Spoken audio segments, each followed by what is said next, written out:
بسم الله الرحمن الرحيم. الحمد لله رب العالمين، والصلاة والسلام على الحبيب المصطفى أبي القاسم محمد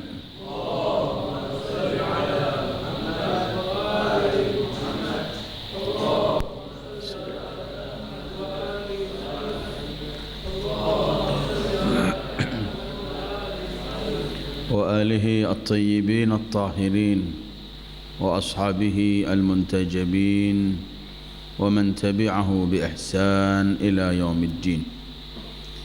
اللهم بحق محمد وآل محمد عليك صل على محمد وآل محمد، وارزقنا ووالدينا وأزواجنا وأولادنا وذرياتنا من بعدنا حب محمد وآل محمد. اللهم أحينا على ذلك وأمتنا على ذلك، واحشرنا في زمرة من أحب محمدا وآل محمد مع محمد وآله يا كريم. أعوذ بالله من الشيطان الرجيم. ومثل الذين ينفقون أموالهم ابتغاء مرضات الله وتثبيتا من أنفسهم كمثل جنة بربوة أصابها وابل فآتت أكلها ضعفين، فإن لم يصبها وابل فطل، والله بما تعملون بصير. أيود أحدكم أن تكون له جنة من نخيل وأعناب تجري من تحتها الأنهار له فيها من كل الثمرات وأصابه الكبر وله ذرية ضعفاء فأصابها إعصار فيه نار فاحترقت، كذلك يبين الله لكم الآيات لعلكم تتفكرون. يا أيها الذين آمنوا أنفقوا من طيبات ما كسبتم ومما أخرجنا لكم من الأرض ولا تيمموا الخبيث منه تنفقون ولستم بآخذيه إلا أن تغمضوا فيه واعلموا أن الله غني حميد. صدق الله العلي العظيم. أيها الإخوة، السلام عليكم ورحمة الله وبركاته. اللهم صل على نور الأنوار وسر الأسرار وترياق الأغيار مفتاح باب اليسار سيدنا محمد المختار وآله الأطهار وأصحابه الأخيار عدد نعم الله وإفضاله.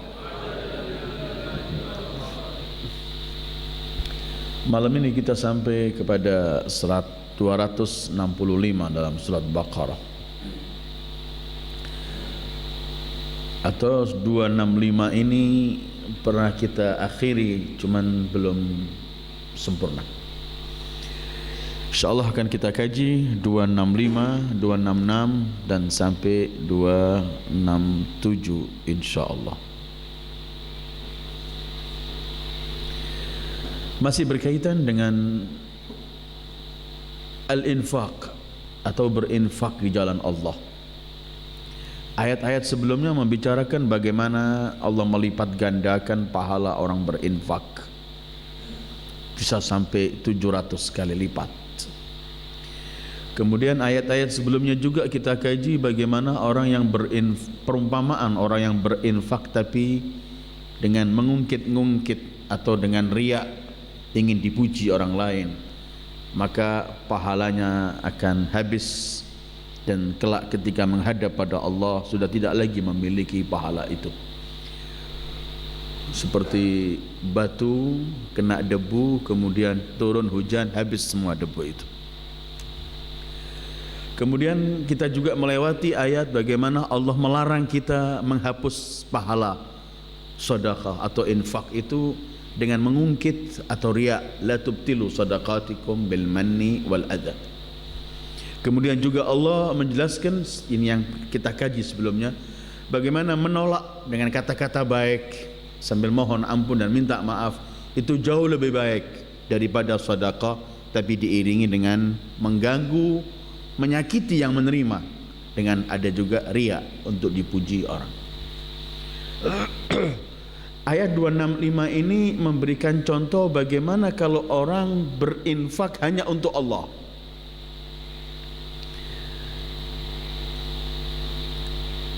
Mereka orang-orang yang berinfak hanya untuk Allah berbeda dengan yang ayat-ayat sebelumnya, bagaimana berinfak bukan untuk Allah. Walaupun setelah ini 266 Allah kembali menceritakan bagaimana contoh orang beramal tapi ingin dipuji orang, mutlak semua amalan atau berkaitan dengan sedekah dan infak di jalan Allah. Mereka orang-orang yang berinfak di jalan Allah, perumpamaan mereka orang-orang yang berinfak, mengeluarkan sedekahnya, mengeluarkan bantuan untuk apapun di jalan Allah, ibtigha amardhatillah, yang mereka harapkan hanyalah ingin mendapat kerelaan dan mendekatkan diri kepada Allah. Kemarin di sana ada ria'an nas, ingin dipuji orang. Tapi ini ibtigha amardhatillah, hanya mengharapkan pahala dari Allah, mengharapkan kerelaan Allah. Artinya hanya memberikan hanya untuk Allah, bukan untuk yang lain. Wa tathbitan min anfusihim, dan untuk mengkokohkan diri mereka, atau dalam arti dalam beberapa buku tafsir mengatakan tazkiyatan, ingin mensucikan diri mereka dengan melawan kekikiran supaya terus ingin memberi. Jadi memberi karena Allah sekaligus ingin melatih dirinya supaya senang dan yakin dengan rasa tenang ketika berinfak. Karena manusia ini ketika berbicara duit, manusia punya sifat kikir. Tathbitan li anfusihim itu artinya mempersiapkan dirinya supaya kokoh untuk melakukan berinfak melawan kekikirannya. Berinfak hanya untuk Allah, berinfak dengan ingin mensucikan dirinya, membersihkan dirinya. Tathbitan li anfusihim. Apa perumpamaan mereka ini?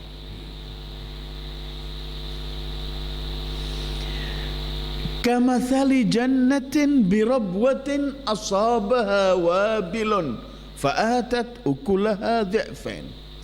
Perumpamaan orang yang berinfak hanya untuk Allah dengan penuh keyakinan, tathbitan min anfusihim, selain mensucikan dirinya, melawan dirinya untuk kekikiran, mengkokohkan dirinya untuk melawan kekikiran, juga memiliki arti tathbitan li anfusihim, dengan yakin bahwa Allah akan melipat gandakan pahala yang ia keluarkan hanya untuk Allah. Perumpamaannya seperti kebun di dataran tinggi. Jannah, kebun, birabwah, di dataran tinggi, di dekat pergunungan. Asabaha wabilun, selalu dataran tinggi itu kena hujan yang deras, wabil hujan deras. Fa'atat ukulaha dhi'fain, maka karena tempatnya di dataran tinggi, air cukup, maka hasilnya berlipat 2 kali. Kebun di dataran tinggi, airnya cukup, maka hasilnya 2 kali lipat. Artinya orang yang berinfak untuk Allah, meyakini Allah akan membalasnya, melatih dirinya untuk mengkokohkan dirinya bahwa melawan kekikirannya, maka infak semacam ini akan dilipat gandakan oleh Allah. Contohnya seperti kebun di dataran tinggi yang selalu kena hujan deras, wabil. Wabil itu hujan yang deras. Fa'atat ukulaha dhi'fain. Terus Allah sebutkan wa illam yusibha wabilun fatal. Kalau nggak kena hujan pun, nggak ada hujan deras karena tempatnya di dataran tinggi, pasti kena tol. Tol itu hujan yang paling ringan atau setidaknya kena embun, maka selalu basah tanamannya. Kalau kena hujan akan mengeluarkan 2 kali lipat. Nggak kena hujan pun tetap dingin. Kena embun atau kena hujan yang ringan tetap akan membawa hasil. Artinya orang yang berinfak di jalan Allah untuk Allah, mengharapkan kerelaan Allah, pahala Allah, melawan dirinya dalam kekikiran dan mengkokohkan dirinya untuk meyakini Allah membalas, orang semacam ini ketika berinfak Allah akan lipat gandakan pahalanya.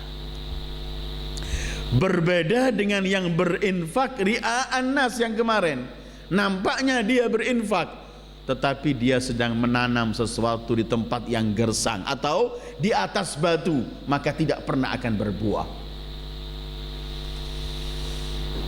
Di sini Allah sebutkan infak di sini untuk Allah ada 3. Pertama, ibtigha'a mardatillah, untuk mencari kerelaan Allah. Kedua, mensucikan dirinya dan ingin mengkokohkan dirinya untuk melaksanakan perintah Allah dalam berinfak. Ketiga, dia akan menuai hasilnya kelak dari apa yang ia infakkan. Seperti pertemuan-pertemuan yang awal saya sampaikan, ayyuhal ikhwah, perumpamaannya banyak urusan tanaman, buah, pohon, terus. Karena sebenarnya orang berinfak itu sedang menanam, invest, dan akan dikembangkan terus oleh Allah. Nanti ketika kita akan sampaikan pada sebentar lagi ayat ketika membicarakan kebun, bagaimana orang yang berinfak yang bukan karena Allah. Tapi kebanyakan contohnya selalu urusan tanaman. Sebenarnya orang sedang berinfak itu adalah sedang menanam. Karena Allah pernah berfirman dalam satu ayat, wa in taku hasanatan yudha'ifha wa yu'ti min ladunhu ajran 'azima. Kalau yang diinfakkan, yang ditanam itu baik, Allah akan melipat gandakan. Wa kamathali jannatin birabwatin asabaha wabilun fa'atat ukulaha dhi'fain fa illam yusibha wabilun fatal wallahu bima ta'maluna basir. Allah akhiri ayat ini, Allah maha mengetahui, maha melihat apapun yang kalian lakukan. Ketika orang berinfak, walaupun dia teriak hanya untuk Allah dan semuanya, tapi Allah melihat apa yang di hatinya. Walaupun tampaknya begitu dahsyat, kalau bukan untuk Allah, Allah maha mengetahuinya. Sementara yang memberi pahala itu adalah Allah. Maka Allah menilai seseorang dengan apa yang dilihat oleh Allah, bukan apa yang diperlihatkan oleh orang tersebut ke hadapan orang lain. Wallahu bima ta'maluna basir. Kadang-kadang kita menilai sesuatu tapi nilainya Allah lain. Karena kita cuma mampu melihat yang zahir, sementara Allah melihat yang batin dan semuanya. Sekecil apapun nampak. Kalau untuk manusia ini semua tertutup. Karena itu Allah mengakhiri seakan-akan Allah ingin mengajari, ketahuilah bahwa Allah maha melihat, Allah maha mengetahui apapun yang terjadi. Karena itu kalau berinfak, berniatlah yang baik, karena pahala itu sesuai dengan niat yang kita lakukan ketika melaksanakan satu perintah Allah. Saya kira ayat ini pertemuan yang lalu sudah pernah saya singgung, jadi saya agak lewat saja. Ayat berikutnya, ayawaddu ahadukum an takuna lahu jannatun min nakhilin wa a'nab tajri min tahtiha al-anhar lahu fiha min kulli thamarat wa asabahu al-kibar wa lahu dhurriyyatun du'afa fa asabaha i'sarun fihi narun fahtaraqat kadzalika yubayyinu Allah lakumul ayat la'allakum tatafakkarun. Ini kembali Allah membawa contoh orang yang berinfak bukan karena Allah, atau mutlak beramal bukan karena Allah. Memang kita sekarang dalam bab infak ayat-ayat ini, Tapi perumpamaan ini perumpamaan orang yang berinfak atau memberikan sedekahnya bukan karena Allah, plus apapun yang ia lakukan amal yang bukan karena Allah masuk dalam contoh ini. Ayawaddu ahadukum, apakah mau salah seorang di antara kalian memiliki kebun jannah, kebun min nakhilin, dari pohon kurma, wa a'nabin, dan anggur. Maukah orang punya memiliki kebun? Kebun itu bermacam-macam pohon semestinya, cuman yang terbanyak adalah pohon kurma dan pohon anggur. Tajri min tahtihal anhar, kebun yang rindang yang besar itu mengalir semua sungai-sungai di bawahnya. Artinya berkaitan untuk air cukup, irigasinya cukup, mengalir air semuanya. Untuk memenuhi kebutuhan kebun air cukup, plus pemandangan air di tengah kebun itu adalah sesuatu yang indah. Jadi kebun ini indah dan juga sangat-sangat subur. Tajri min tahtihal anhar. Karena kalau bicara tanaman, pohon, kebun dan semua, yang paling penting adalah air. Kebun min nakhilin, dari pohon kurma, wa a'nab, pohon-pohon anggur, tajri min tahtihal anhar, mengalir semua sungai-sungai kecil. Lahu fiha min kulli samarat, pemilik kebun ini di kebunnya memiliki semua tanaman. Jadi Allah sifati kebun ini 3. Pertama, penuh dengan pokok kurma dan anggur. Kedua, mengalir sungai-sungai kecil, tajri. Ketiga, semua buah-buahan ada di situ. Kenapa Allah sebutkan lahu min kulli samarat? Di situ ada semua buah-buahan, padahal tadi disebutkan ada kurma dan anggur. Allah sebutkan kurma dan anggur, setelah itu menyebutkan semua buah-buahan, karena di saat itu buah kurma dan anggur yang paling diperlukan pertama. Kedua, di kebun itu walaupun banyak pohon-pohon tanaman lainnya, tapi yang terbanyak adalah kurma dan anggur. Orang punya kebun, lebak contoh ini, subur sekali, semua macam buah ada, yang dominan anggur dan kurma. Terus wa asabahul kibar, tapi pemilik pohon, pemilik kebun ini akhirnya dia sudah tua, usia lanjut.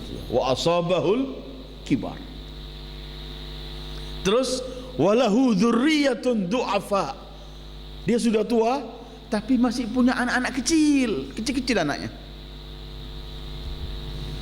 Penghasilan dia untuk menghidupi dirinya dan anak-anaknya yang masih kecil ini satu-satunya adalah kebun. Semua buah-buahan ada, yang dominan kurma dan anggur, dan kebunnya sangat subur karena air mengalir terus. Wa asabahul kibar wa lahu dzurriyyatun du'afa fa asabaha i'sarun fihi narun fahtaraqat. Tetapi akhirnya kebun yang begini banyak buah-buahan, hasilnya kena angin topan yang ada apinya, hangus, terbakar semuanya kebun.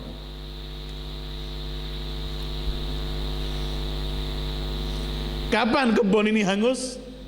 Saat dia memerlukan hasilnya kebun itu, karena usianya sudah lanjut, sementara anak-anaknya masih kecil. Ulangi lagi, perumpamaan orang punya kebun subur, dia sudah tua, anak-anaknya masih kecil, semua dalam tanggungan dia. Penghasilan satu-satunya untuk kehidupan dia dan anak-anaknya cuman kebun itu. Tapi akhirnya satu-satu kebun dan kekayaannya itu hangus, terbakar semua.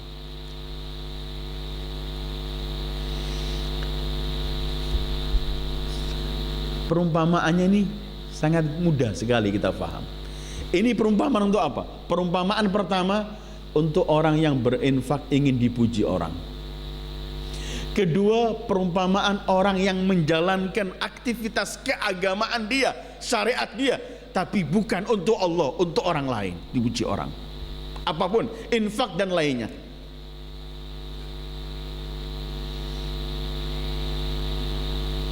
Ketiga, contoh orang yang diakhiri dengan akhir yang tidak enak, atau anggaplah su'ul khatimah. Di masa mudanya enak, masa tuanya malah akhirnya tidak enak semuanya. Jadi perumpamaan al-murai, orang yang berinfak ingin dipuji orang, atau perumpamaan orang yang melaksanakan semua urusan agamanya, sholatnya, puasanya dan apapun, tetapi hanya ingin mengejar dunia, bukan untuk Allah. Ketiga, perumpamaan orang yang su'ul khatimah, di masa akhirnya malah menjadi yang tidak baik. Perumpamaannya ini mudah difaham karena begini, seorang di masa tua, anaknya masih kecil semua, dia tidak memiliki kekayaan kecuali satu sumber saja, yaitu kebun. Tiba-tiba di masa tua itu kebun sumber satu-satunya terbakar semuanya, maka dia tidak punya apa-apa lagi. Seperti, karena begini, coba ketika kebunnya itu hancur semuanya, dia masih muda, dia masih bisa kerja lagi, cari kerjaan lahan, kerjaan lagi. Pertama. Kedua, atau dia sudah tua tetapi dia tidak punya anak, maka bagi dia ringan bebannya, tinggal seorang diri, nggak pakai membiayai anak-anak dan keturunan ini, maka dia bisa melakukan apapun yang lakukan. Atau ketiga, dia sudah tua, kebun hancur, tapi anak-anaknya sudah besar, maka dia juga aman, dia masih bisa menggantungkan diri kepada anak-anaknya. Tetapi ini problemnya, dia tua, anak-anaknya masih kecil, dia tidak bisa kembali mudah lagi, anak-anak ini tidak bisa mencari harta, sementara kebun sudah tidak ada, artinya sudah tidak mungkin lagi untuk mengembalikan kebun itu. Perumpamaan seorang ketika banyak nampaknya beramal di dunia ini, ketika dia kembali ke akhirat, ia sangat memerlukan pahala di akhirat. Ternyata di sana Allah sebutkan, ambil pahalamu dari orang yang kamu berbuat untuk mereka, jangan dariku. Kamu telah bakar semua pahala amal perbuatanmu. Wa na'udzubillah. Sementara dia nggak mampu kembali ke dunia lagi. Seperti orang tua itu nggak mampu kembali muda lagi, dia sangat-sangat memerlukan saat itu satu-satunya kebun. Seperti manusia ketika dibangkitkan, dia cuman memerlukan amal, pahala amal yang ia lakukan di dunia.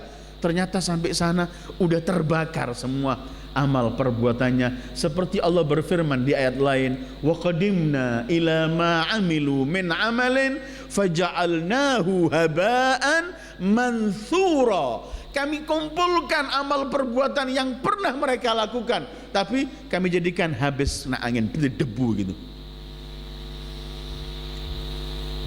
Seperti minggu yang lalu ketika saya sampaikan bagaimana kalau orang nanti dibangkitkan nggak punya cahaya di akhirat, sementara dia hidup gelap. Yang punya cahaya cuma yang mengikuti Rasulullah, orang-orang yang beriman.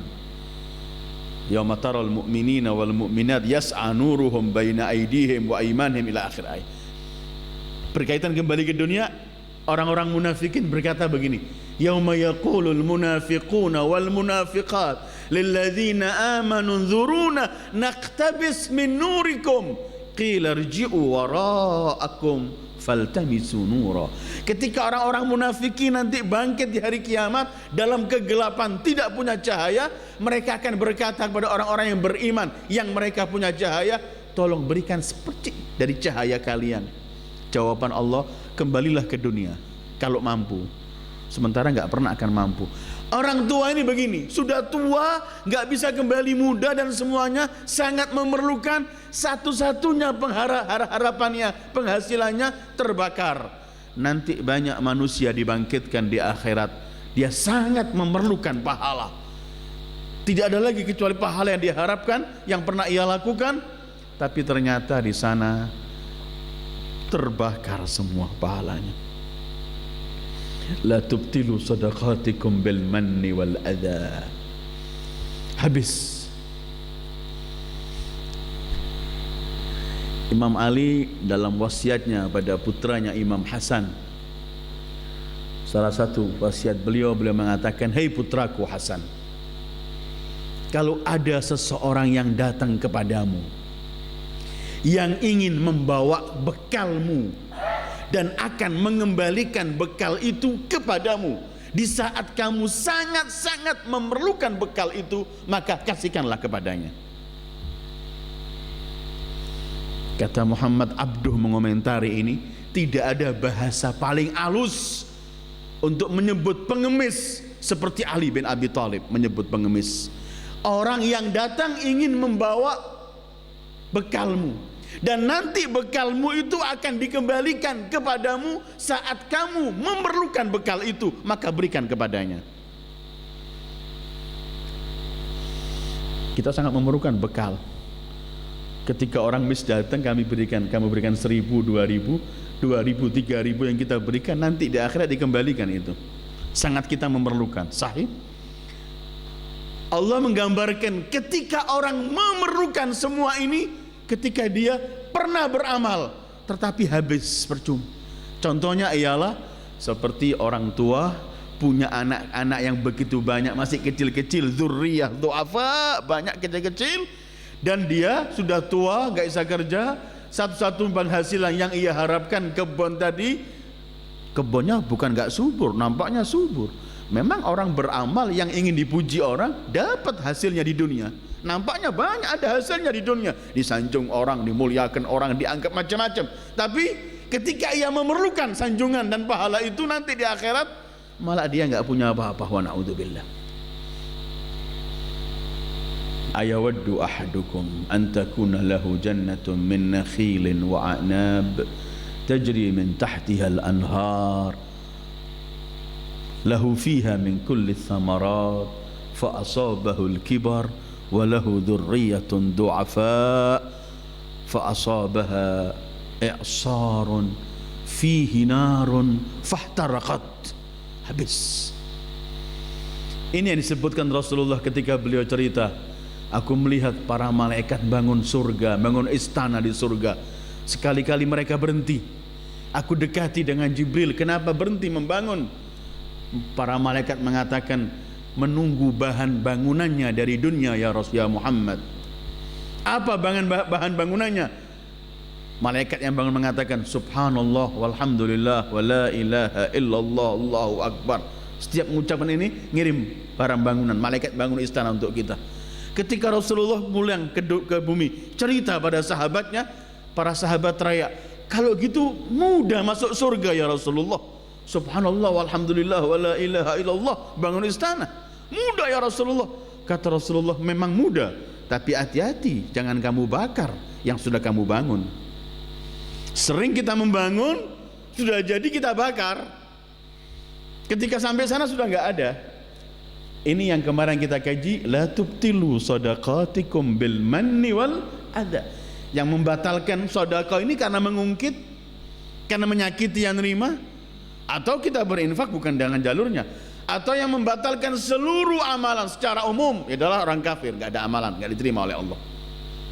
Atau orang yang akan menjadi batal semua amal perbuatannya kalau kita mengangkat suara di atas Rasulullah, kita meremehkan Rasulullah, kita menawar ketentuan Rasulullah, kita mendahulukan pendapat siapapun di atas Rasulullah. Itu termasuk ancaman, la tarfa'u aswatakum fawqa sautin nabi wa la tajharu lahu bil qawli kajahri ba'dikum li ba'd an tahbata a'malukum. Hangus, terbakar semua pahala amalan kita. Wa na'udzubillah. Jadi perumpamaan orang tua ini gambar jelas sekali, begini nasib orang kelak di akhirat. Sangat dia memerlukan pahala, ternyata semua amalan yang pernah ia lakukan dikumpulkan kemudian dihabiskan oleh Allah. Wa qadimna ila ma amilu min amalin faja'alnahu haba'an manthura. Beberapa minggu yang lalu ketika kita sampai pada al-mannu wal adha dan semua itu, saya sampaikan hadis Rasulullah sallallahu alaihi wa alihi, bagaimana Rasulullah menyampaikan kelak di hari kiamat akan ada suara Allah berfirman, wahai orang-orang yang beramal bukan untukku, mintalah pahala dari mereka, karena aku enggak memberikan pahala kecuali amal perbuatan yang dilakukan untukku, kata Allah. Mau kemana kita? Siapa yang akan memberikan pahala di akhirat? Kadzalika yubayyinullahu lakumul ayat la'allakum tatafakkarun, kata Allah. Beginilah Allah menjelaskan kepada kalian semua ayat-ayatnya, semua ketentuan-ketentuannya, agar kalian mau berpikir, merenungkan. Memang melawan riya itu repot, tapi harus dilawan. Setiap manusia ingin dipuji orang lain, watak. Tapi hendaklah kita hati-hati bahwa yang akan mampu memberikan pahala pada kita cuma Allah. Maka rugi kalau kita berbuat bukan karena Allah. Akan rugi. Akan rugi. Kita akan capek tapi nggak ada hasilnya. Tetapi ini nggak sebegitu mudah. Nggak semudah itu, tapi kita perlu latihan. Bagaimana kita yakini bahwa cuma Dia yang mampu memberikan pahala. Kenapa saya sibuk berbuat untuk yang lain? Timbulnya kita biasanya berbuat untuk yang lain karena kita memerlukan yang lain itu. Kita perlukan orang-orang semacam yang kita lakukan untuk mereka karena kita anggap mereka bagaimana kita perlukan, sehingga kita ingin dipuji oleh orang-orang itu. Ketika ada orang yang kita nggak perlukan sesuatu darinya, mungkin kita nggak akan pedulikan. Karena itu sekali lagi, beginilah Allah akhiri menjelaskan pada kalian semua ayat-ayatnya agar kalian mau merenungkan, berpikir. Jangan sampai akhirat begitu semua orang melihat hasil yang ia lakukan, tiba-tiba sampai di sana kita semua tidak ada, semuanya habis. Coba habis masih dikasih kesempatan boleh ngulangi beramal, mungkin agak ringan, tapi habis selesai. Qila irji'u wara'akum, kembali ke dunia, faltamisu nura, cari cahaya di sana, dan itu mustahil. Karena itu indah ketika Imam Ali menggambarkan pengemis ketika datang kepadamu seseorang yang ingin membawa bekalmu dan akan mengembalikan kepadamu saat kamu memerlukan bekal itu, maka titipkanlah bekalmu kepada dia. Karena itu Al-Imam Ali Zainal Abidin, begitu juga datuknya Imam Ali bin Abi Thalib, kalau datang seorang pengemis minta, beliau bangun mengatakan, ahlan biman yahmilu zadi ilal akhirah, selamat datang wahai yang membawa bekalku ke akhirat. Kadzalika yubayyinullahu lakumul ayat la'allakum tatafakkarun. Akhir ayatnya, ya ayyuhalladzina anfiqu min tayyibati ma kasabtum wa mimma akhrajna lakum minal ard. Hai orang-orang yang beriman, infakkan, keluarkan dari yang terbaik, dari yang baik. At-tayyib itu yang baik, zahirnya baik maupun maknawi dan batinnya baik. Baik bentuk zahirnya, baik juga hasil dari yang halal. Hei orang-orang yang berinfak, orang-orang beriman, berinfaklah dari yang baik, dari apa yang kalian kerjakan. Mimma kasabtum, dari hasil bisnis kalian. Wa mimma akhrajna lakum minal ard, bisnis perniagaan kasabtum, akhrajna lakum minal ard, dari tumbuh-tumbuhan, dari apa? Dari apa yang keluar dari bumi, tanaman, atau yang hasil dari bumi, tambang dan semuanya. Karena kekayaan manusia ini bisa dalam bisnis jual beli yang dilakukan, atau dari tambang yang ia hasilkan, atau hasil dari tanam-tanaman. Yang penting kalau mau berinfak, kata Allah, wahai orang yang beriman, berinfaklah yang terbaik, min thayyibat, dari yang baik. Para ahli tafsir menyebutkan ada beberapa riwayat mengenai sebab nuzulnya yang hampir sama, bahwa disebutkan dalam salah satu sebab nuzulnya ayat ini, Al-Imam Ali bin Abi Thalib menyebutkan dalam salah satu riwayat, ada beberapa orang datang kepada Rasulullah sallallahu alaihi wasallam membawa kurma yang buruk. Di antara kurma-kurma yang baik juga dibawa kurma yang jelek, yang agak sudah ada setan, yang dibawa sekali, dikatakan ini untuk sedekah.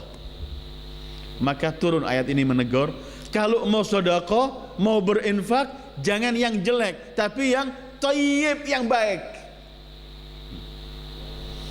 Thayyib di sini mutlak, yang baik artinya yang masih layak dan masih baik, masih indah. Bukan yang sudah tidak, nanti akhir ayatnya, bukan sudah nggak bisa dipakai, udah jijik sendiri kita sendiri, udah basi baru kita kasih orang. La. Tapi anfiqu min thayyibat. Jadi berinfak kemarin itu kita kaji harusnya dengan hanya untuk Allah, dari yang halal. Innallaha thayyib la yaqbalu illa thayyib. Baik. Termasuk juga yang masih indah, yang masih layak.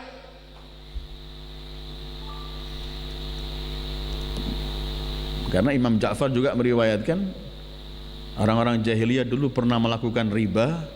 Ketika mereka masuk Islam, ada uang-uang riba itu mereka keluarkan untuk infak. Padahal sebenarnya ketika mereka masuk Islam selesai hukumnya. Tetapi tetap orang Al-Quran masih mengatakan yang mutasyabih diragukan, jangan kamu berikan pada orang. Kalau mau memberikan, kasihkan yang thayyib.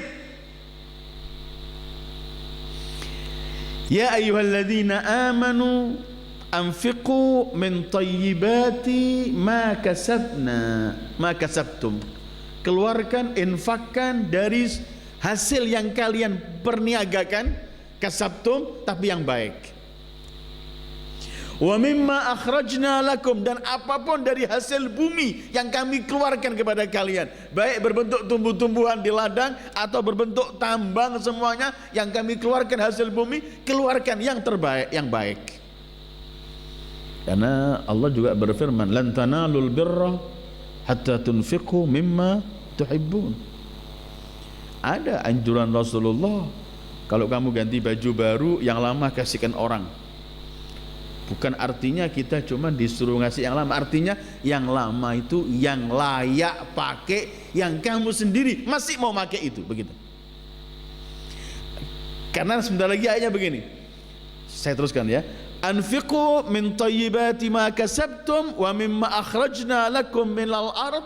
Terus larangannya, wala tayammamul khabitha minhu tunfiquna walastum biakhidhi illa an tughmidhu fi. Kamu wala tayammamu, jangan menuju, jangan mencari al khabith, yang jelek. Buah sudah bosok, makanan sudah basi, baju sudah agak enggak bisa dipakai lagi. Wala tayammamu, jangan mencari al khabith, yang jelek. Al khabith lawan katanya at-thayyib. Jangan kalau berinfak yang cari yang jelek.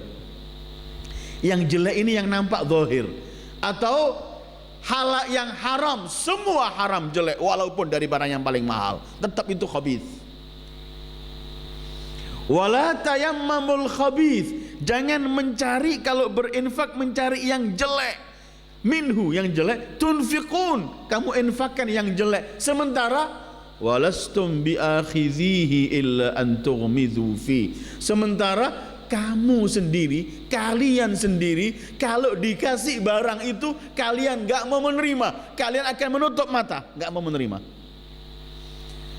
Sepertinya Allah ingin membalikkan. Coba kamu balikkan, bagaimana kalau kamu sebagai penerima, ketika kita dikasih barang yang jelek, pasti kita gak menerima. Begitu juga kalau mengasihi orang, jangan yang jelek, karena kamu pun gak mau menerima barang yang jelek.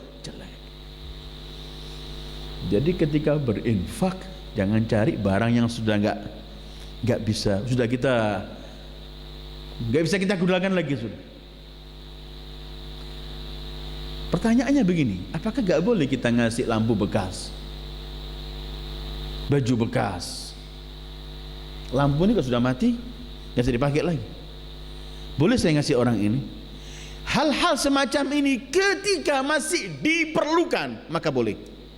Contoh, ini lampu sudah mati, nggak ada fungsi lagi, tapi kalau saya kumpulkan begitu banyak, masih saya bisa menghasilkan uang dari lampu bekas ini, entah diambil gelasnya atau diambil apapun, maka tidak apa-apa. Yang dilarang itu ialah sesuatu yang sudah mutlak nggak mampu kita pakai. Karena itu ketika Allah memuji Siti Fatimah dalam infaknya adalah yut'imuna ta'ama ala hubbihi, memberikan makanannya yang ketika itu masih menyenangi makanan ini, masih menginginkan makanan ini, masih ini yang mereka miliki, ala hubbihi. Atau lan tanalul birra hatta tunfiqu mimma tuhibbun. Atau ketika diartikan thayyib dan khabith berkaitan halal dan haram, maka jangan menginfakkan kecuali sesuatu yang halal dari apa yang kalian lakukan, pekerjakan, hasil pekerjaan kalian. Dan jangan berinfak dari yang haram, apapun khabith tetap haram. Wala tayammamul khabitha minhu tunfiquna walastum biakhidhi. Sementara antum sendiri, antum lastum, tidak bakal kalian mengambil sesuatu itu illa kecuali antughmidu, memejamkan mata. Artinya memejamkan mata, sesuatu kalau kita nggak senang itu kita pejamkan mata kita, artinya sesuatu itu menjijikkan, nggak menyenangkan. Simpelnya begini, sebagaimana kalian tidak mau menerima barang yang sudah jelek, nggak bisa dilakukan sesuatu kecuali dengan menutup mata, maka usahakan semacam itulah. Jangan memberikan barang yang jelek yang kamu sendiri nggak mau menerima barang yang jelek itu. Begini ayyuhal ikhwah, orang memberi sedekah, infak itu adalah seperti dia sedang menanam, bercocok tanam. Orang yang bercocok tanam itu kalau ingin menanam pasti dia mencari benih yang baik, karena benih yang baik ini akan menelurkan hasil yang baik. Maka berinfak itu pun sebenarnya sedang menanam. Maka kalau menanam, nanam yang baik supaya kelak hasilnya di sisi Allah yang terbaik. Karena yang baik akan dapat balasan yang baik. Hal jazaul ihsan illa al ihsan. Atau firman Allah, innallaha, ini An-Nisa bisa dilihat 40, innallaha la yadhlimu mithqala dzarrah wa in taku hasanatan yudha'ifha wa yu'ti min ladunhu ajran 'azima. Allah tidak pernah menzalimi sekecil darah apapun. Kalau wa in taku hasanah, kalau ada perbuatan baik sedikit apapun, yudha'ifha, Allah akan lipat gandakan. Tapi hasanah, baik, bukan bibit yang jelek, bibit yang baik. Seperti kita sedang menanam. Kita kalau menanam nggak mungkin kita beli benih yang apa adanya. Kita mencari benih yang paling bagus supaya hasil tanamannya supaya indah. Orang berinfak ini sedang menanam, nanti hasilnya kita ambil di akhirat. Kalau mau nanam, cari bibit yang baik supaya hasilnya juga baik. Karena Allah, innallaha thayyib la yaqbalu illa thayyiba. Thayyib dalam bentuk halal haramnya, Allah tidak menerima kecuali yang halal. Thayyib dalam Allah tidak menerima kecuali yang baik. Maha suci Allah untuk contoh, maha suci Allah untuk contoh. Cuman orang berinfak itu ada dua yang kita hadapi. Satu, kita lihat orang yang memerlukan bantuan itu. Satu lagi adalah Allah yang kita beramal untuknya. Kalau kita berbicara amal untuk Allah, ada yang menerima bantuan kita, ada Allah yang kita berbuat untuknya. Maka ketika kita berikan sesuatu yang jelek, kita pertama gak menghargai Allah yang akan kita titipkan sesuatu ini supaya dikembangkan oleh Allah. Plus kita menghina penerima yang memerlukan itu. Tetapi dalam pola hidup kita, maha suci Allah untuk contoh, Allah nggak bisa untuk contoh. Pola hidup kita ini, kalau kita ingin mendekati seseorang yang amat punya kedudukan, presiden kayak, atau orang-orang punya kedudukan tinggi. Pasti ketika kita ingin mendekatkan diri, ketika kita ingin memberikan hadiah, kita cari hadiah yang terbaik untuk dia. Kalau enggak, pelecehan. Kita pasti usaha mencarikan hadiah yang layak untuk dikasihkan kepadanya. Tidak asal kita berikan sesuatu. Maha suci Allah untuk contoh. Maha suci Allah untuk contoh. Tapi ketika kita berinfak yang kita harapkan Allah, maka kenapa kemudian kita mencari apa adanya sementara akan kita sampaikan kepada Allah? Plus yang menerima ini hamba Allah memerlukan, sementara kita minta kepada Allah agar dilipat gandakan perbuatan baik itu.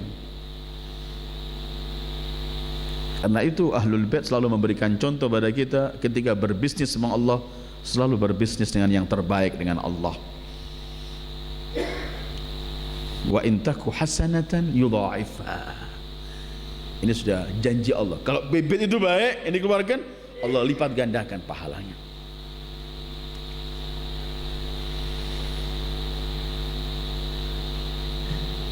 Wala tayammamul khabitha minhu tunfiquna walastum biakhidhi illa an tughmidu fi.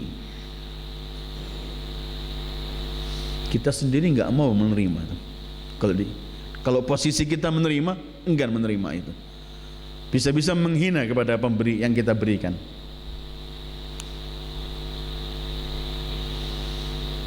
Urusannya begini memang.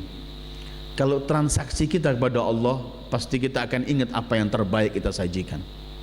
Tapi kalau transaksi kita itu bukan untuk Allah, maka apa adanya saja. Kita ingin dipuji orang, kita ingin supaya kita lihat sudah enggak punya kewajiban lagi, ada hal-hal yang lain, maka apa adanya.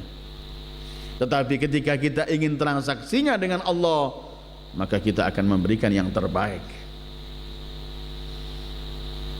Karena itu Allah akhiri ayat ini begini. Allahu Akbar.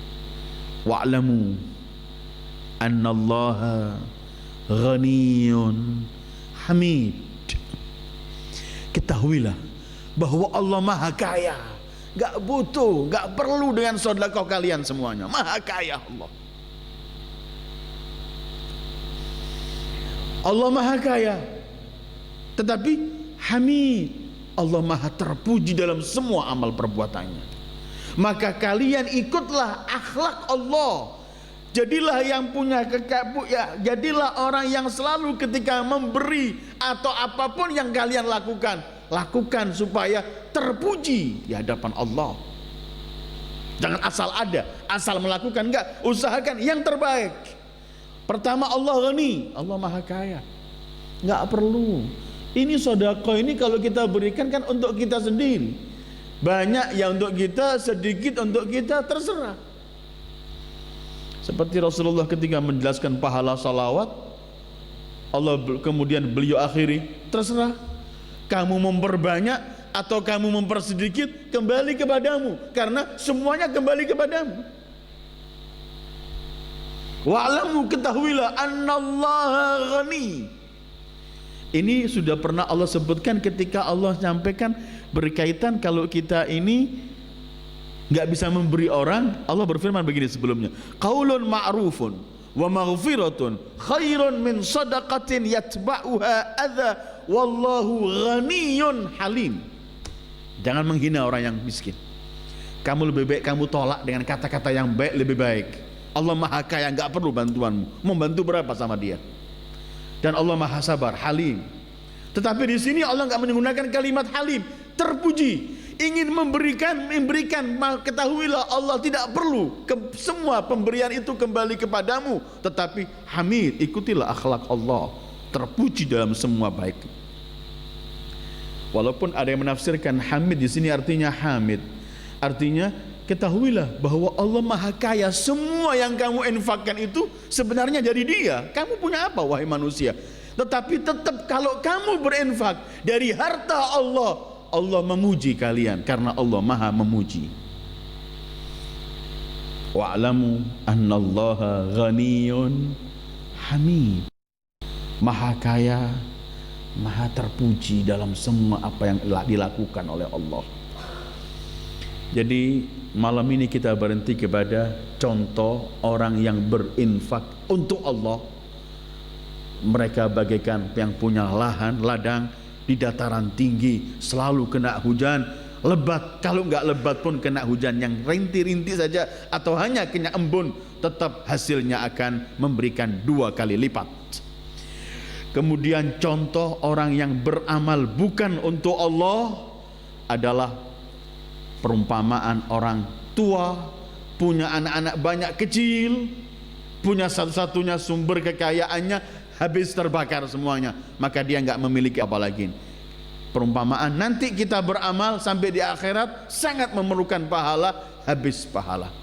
Dan ayat ketiga Allah mengajarkan kepada kita supaya kita selalu terpuji karena Allah enggak memerlukan bantuan dan sedekah kita, karena Allah Maha Kaya. Allah mengajarkan kalau berinfak, berinfaklah dengan sesuatu yang baik. Bukan cuma mencari yang jelek-jelek baru dikasih, tapi berinfaklah dengan sesuatu yang baik. Baik murni dalam 2 arti. Baik benar-benar zahirnya baik layak, dan arti kedua baik artinya dari yang halal, bukan dari yang haram. Karena yang haram gak diterima oleh Allah. Orang berinfak 100 rupiah dari hasil halal. Kemudian satu lagi berinfak 100 juta tapi hasil korupsi dan apapun bentuk haram, yang diterima oleh Allah yang 100 rupiah ini. Yang 100 juta, 100 miliar, 100 triliun, berapapun yang haram gak dinilai sama Allah. Allah Maha Kaya. Apa artinya semua kekayaan kalau bukan yang diinginkan oleh Allah dari jalur yang halal? Karena itu Allah berfirman, kalau berinfak, berinfaklah yang baik, jangan cari yang jelek. Karena Allah, dan ketahuilah Allah Maha Kaya dan Allah Maha terpuji. Wa sallallahu ala khairi khalqi Muhammad wa alihi ajma'in. Wassalamu alaikum warahmatullahi wabarakatuh.